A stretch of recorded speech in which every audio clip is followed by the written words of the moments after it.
विनायक जी की कहानी। विनायक जी ख्याथा फ्रैट ख्याथा। एक गांव में एक भाई बहन रहते थे। बहन का नियम था कि वह भाई का मुंह देखकर ही खाना खाती थी।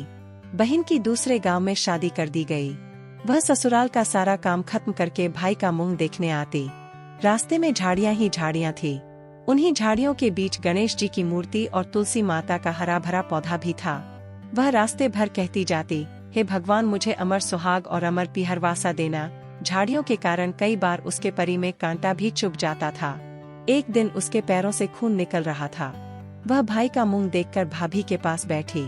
भाभी ने ननद से पूछा कि आपके पैरों में क्या हो गया। तब बहन बोली कि रास्ते में झाड़ियों से मेरे पैर कट गए। भाभा ने अपने पति से कहा कि आपकी बहन रोजाना आपका चेहरा देखकर हाँ खाना खाती है। वह जिस रास्ते से आती है वहाँ झाड़ियों के कारण उसके पैर कट जाते हैं। आप वहाँ का रास्ता साफ करवा दो। भाई ने कुल्हाड़ी लेकर सारा रास्ता साफ कर दिया। रास्ते में से विनायक जी तुलसी माता को भी हटा दिया। इससे भगवान नाराज हो गए और उसे हमेशा के लिए नींद में सोता हुआ छोड़ दिया। पत्नी जोर जोर से रोने लगी। बहन रोज की तरह भाई का मुंह देखने के लिए निकली तो उसने देखा रास्ता साफ है। उसने देखा कि विनायक जी की मूर्ति भी यथास्थान नहीं है और तुलसी माता का पौधा भी उखाड़ दिया गया है। उसने विनायक जी की मूर्ति को स्थापित किया और तुलसी माता का पौधा लगाया।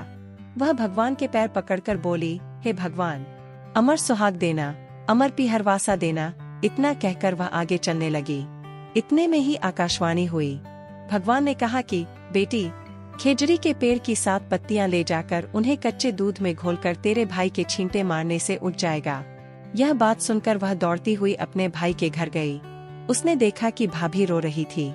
वह दूध से भरा बर्तन लाई और उसमें खेजड़ी की पत्तियां घोली। इस दूध के छींटे मारते ही भाई उठ गया।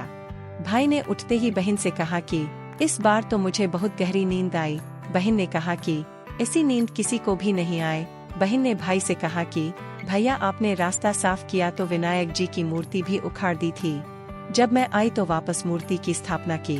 विनायक जी ने मेरी सुनी। हे विनायक जी महाराज, जैसी उस बहन की सुनी वैसी सभी की सुनना। कहानी कहते कि सुनते कि सभी की मनोकामनाएं पूर्ण करना। जय श्री गणेश।